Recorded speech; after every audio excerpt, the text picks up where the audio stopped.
Brant, last time we talked about Jalamanta, Fumanchu, Che, and the Sabia movie. So this time I want you to tell us about Naked Woman and Heaviside Sound. This is your new deal. So the first question is, this time I want you to tell us about your new album Naked Woman. How was the process to record it? And about the artwork and working now with Heaviside Sound. It's a Italian record label. Well, I'll start by going back. I'll go backwards. I met Gabriele from Heavy Psych when his band Black Rainbows supported us in Europe a couple years ago, 3 years ago. And I knew he had a label, and I knew he was working with Nick Alveri. And Nick and I, are tight, so Nick was like telling me about it. And it looked like someone had started a record label that was focusing on our kind of music, which, I've been at this a long time. That's not really ever happened before. So I felt really grateful and lucky to have been at it long enough to have someone put the time and energy into a label that's actually directly supporting this kind of music.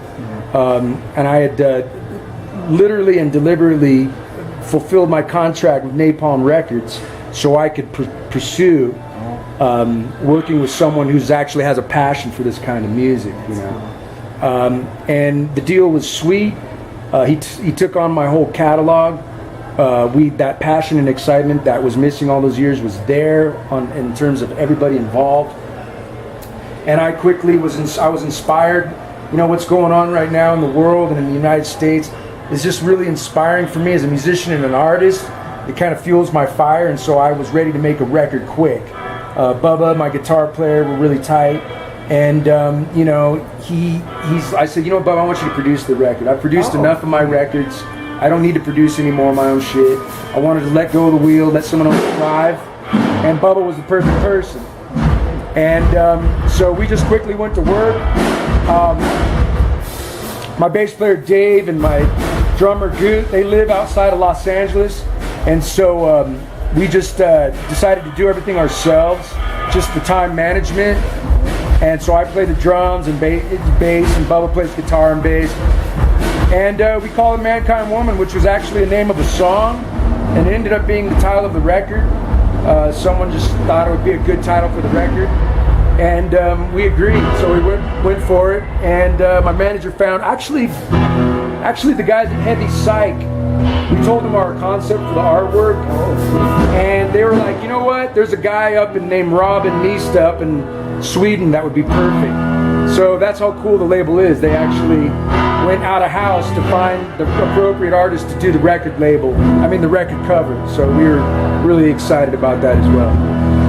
Yeah, so last time you told us about the punk rock scene in California in the 90s. It was a small community and very close. Now the scene is legendary and a kind of mind for the stoner rock fans. How do you feel respect that?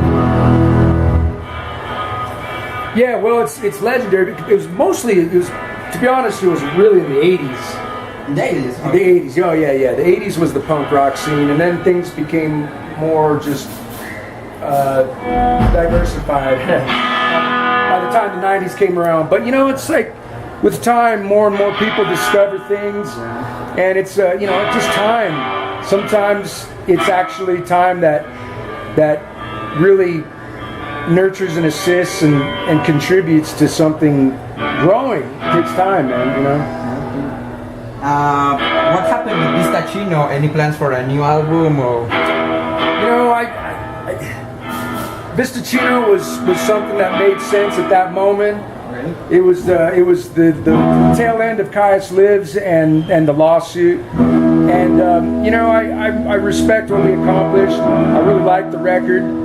But my heart is more with my own music and my own band. That's not to say that you never know. Something could happen, but there's no plans. There's no plans right now. Okay. Yeah. I'm curious. Did you still listen to rock bands? Well, I never really listen to stoner rock. Stoner rock to me is like, you know, the Doors and Blue Cheer, and Zeppelin, and, you know, fucking the Byrds and Jimi Hendrix. That to me is stoner rock. So that's what we were trying to do when we were kids, is emulate that stuff, Sabbath and all that stuff. So I know there's a lot of great stoner rock bands out there, but you know, I listen to mostly like jazz and blues, funk and shit like that, you know. Yeah, Brant Bjork is a huge project now, so how do you support the small bands who want to be like you? Well, I mean, we do what we can, you know, we're always open to hearing new bands, and if bands want to jump on the bill, and we feel their passion and enjoy what they're doing, but I mean, I support all bands that are in the scene, and they're playing music for the sake of music and communicating with the people and the fans, and they've got a wholesome, positive vibe. You know, they're bringing something righteous to the world, and I back it all, man. You know. Oh, that's cool. Talking about your influences or your music, can you recommend some bands you're listening that your followers might like? Well, yeah, like, you know, you should go back to the sweet spot for rock music. You always got to go to the beginning.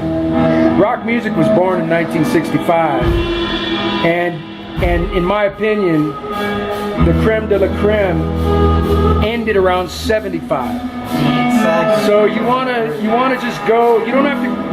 To me, I don't get hung up on particular artists. I like eras. So I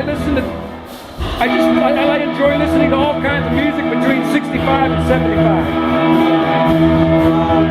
This is your second time to Mexico. How do you feel and what do you expect for tonight?